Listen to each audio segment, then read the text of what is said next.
일종의 개혁 알박기 비슷하게 하는 것에 대해서도 매우 유감스럽기 때문에 이를 개혁 알박기라고 표현하는 것은 본말을 전도하는 부적절한 발언입니다. 예, 지금 보신 것처럼 선거제 개편안을 논의 중인 이른바 4+1 협의체에서 오늘 저녁 거친 파열음이 터져 나왔습니다. 오늘 오전에만 해도 합의가 가능할 거란 얘기가 나왔지만 결국 합의점을 찾지 못했습니다. 국회를 바로 연결해 보겠습니다. 김필중 기자, 민주당에서 먼저 더 이상 이렇게 합의할 수 없다 선언을 했습니다. 어떤 내용입니까? 네, 민주당은 오후 4시 비공개 최고위를 소집했습니다. 이어 1시간 30분쯤 뒤 더 이상의 조정안을 제시하지 않겠다며 협상 대상자인 정의당 등을 강하게 비판했습니다. 직접 들어보시죠. 합의에 이르지 못함에 따라 그동안 선거법과 관련된 조정안, 협의안 등은 더 이상 추진하지 않겠습니다. 예, 민주당에서 먼저 이렇게 밝힌 이유는 뭡니까?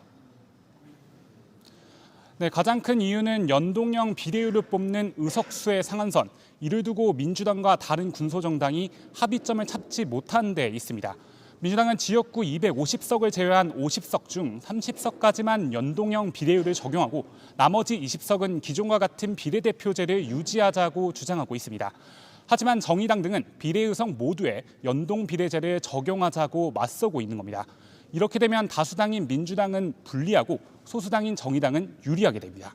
예, 어제까지 저희가 보도해드렸던 연동 비례제에 대한 숫자 캡을 씌우는 것에 대해서 결국은 이견을 좁히지 못한 거군요.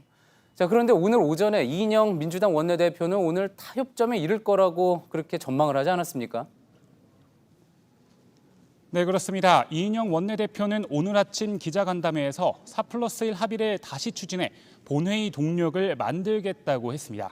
곧바로 오후 동안 정의당 윤소아 원내대표와 바른미래당 김관영 최고위원과 각각 만났지만 끝내 이견을 좁히진 못한 겁니다.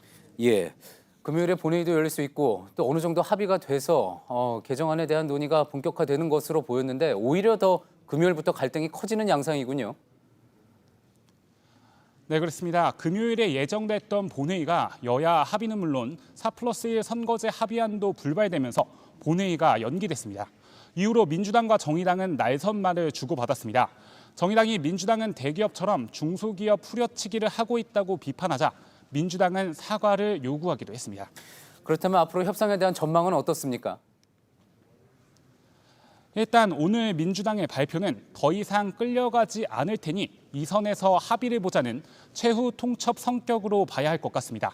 겉으론 서로 우리 길을 간다고 맞서고 있지만 취재진과 접촉한 별도의 민주당과 정의당 관계자들은 아직 끝난 것이 아니다. 마지막까지 가봐야 알 수 있다고 말하고 있습니다.